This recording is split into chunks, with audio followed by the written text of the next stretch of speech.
welcome to This Explainer. Today, I'm going to be guiding you through the incredibly dramatic rise and the rather tragic fall of ancient Saba. And we're going to do this by using their monumental architecture as our primary historical evidence. You know, as a historian, I've always found that the true story of a civilization isn't just hidden away in its written records. It's right there in the very stones they left behind. So let's dive right into this captivating historical puzzle. How exactly does a civilization build a flourishing metropolis in the middle of a harsh desert? And, maybe more importantly, what causes it to crumble? We're looking at a society that completely defied its geography. They literally turned a brutal, unforgiving environment into a globally recognized powerhouse, only to lose the whole shebang when their foundational infrastructure finally failed. To really get our bearings and understand their architectural evolution, we first need to look at the Arabian Peninsula, specifically locating Marib. This was the absolute epicenter of the Sabaean Kingdom, sitting right at the edge of the Sahad Desert. This harsh, arid terrain in modern-day Yemen was an incredibly unlikely cradle for a complex society. I mean, we're talking about a truly extreme environment here: scorching temperatures, relentless shifting sands, literally no permanent rivers. Yet somehow, out of this barren landscape, they forged an empire that absolutely dominated the region for centuries. Here's our roadmap for today's explainer. 1. Engineering an oasis empire. 2. Temples of the moon god. 3. Exporting Sabaean architecture. 4. The fall of Marib Dam. And 5. Ancient ruins, modern threats. Section 1. Engineering an oasis empire. We've got to start with the bedrock of Sabaean society, and that is their hydraulic infrastructure, because simply put, without water, there's no empire. It's fascinating to contrast the bustling, highly organized tower houses of antiquity with the imposing ashlar masonry that actually survives today. They use these massive, meticulously carved stone blocks, not just for their grand temples, but as the literal structural backbone of a city that was perpetually clinging to the edge of the desert. And the sheer scale of their engineering is it's staggering. Through a vast, complicated network of dams, wells, and canals, they somehow managed to irrigate a massive 10,000 hectares of desert. To put that into perspective, 10,000 hectares is roughly the size of the modern city of Paris. They converted all of that into a lush, fertile oasis. They relied on something called runoff irrigation, which was a brilliant way of harvesting the biennial monsoon rains, but it required a highly organized, completely dedicated workforce to constantly maintain those terrace fields and distribution channels. It really proves that their architectural genius was entirely dependent on their social and political stability. Section 2. Temples of the moon god. Okay, so having secured their survival through this brilliant water management, the Sabaeans then channeled their immense, newly acquired wealth, mostly from the frankincense, into monumental religious architecture. They built these imposing structures to honor Al-Maka, their chief deity of the moon and bulls. You see, in ancient Saba, to control the water and build the temples was to control the people. Al-Maka was actually the divine patron of irrigation itself. So when a Sabaean king built a dam or expanded a canal, it wasn't just a public works project. It was framed as a divine mandate to ensure agricultural fertility. To really wrap our heads around the magnitude of their devotion, just consider this number: 5,107 square meters. That's about the size of an American football field, and that was just the massive area enclosed by the monumental oval wall of the Awam Temple, which was their primary federal shrine. Located just outside Marib, this was the largest temple complex in ancient South Arabia. It functioned as this grand central gathering place, physically and spiritually uniting various disparate desert tribes under one massive architectural umbrella.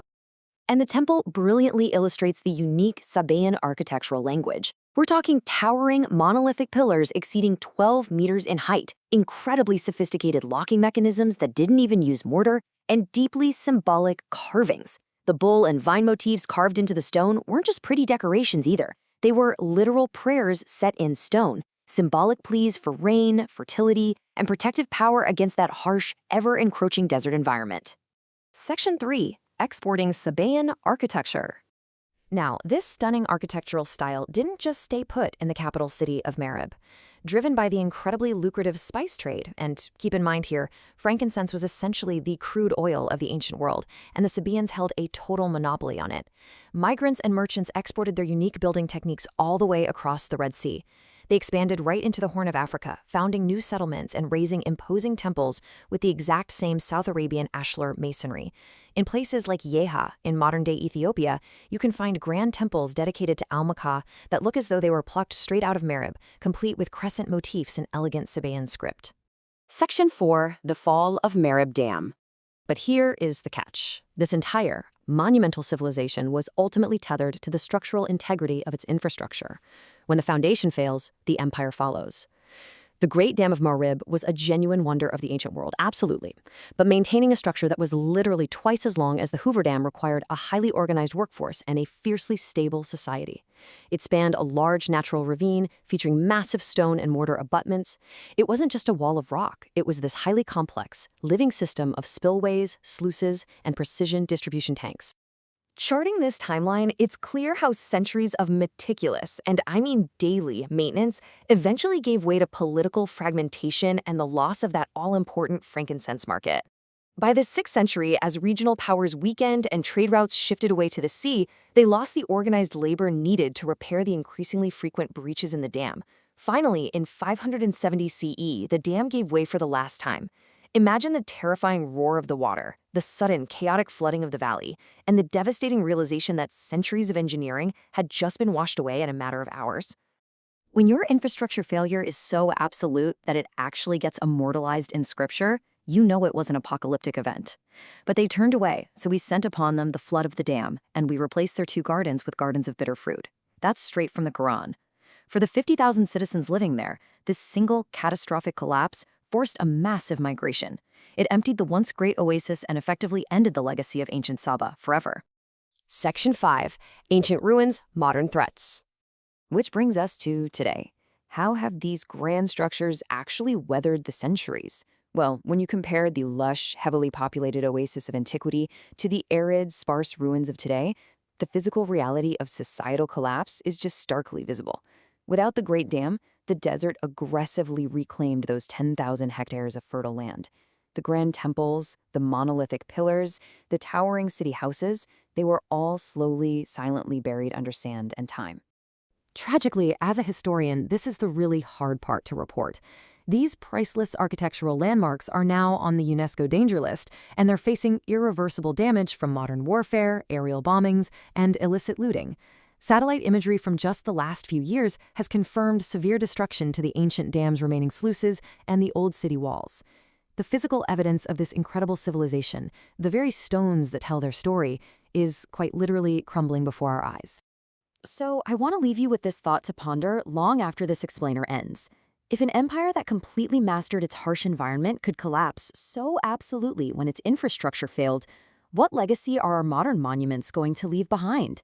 Our society is also built on delicate, massive infrastructure, so what happens to us when our proverbial dam breaks? Thank you so much for exploring the architectural rise and fall of the Sabaean Kingdom with me. Keep asking questions and keep looking closely at the structures around you.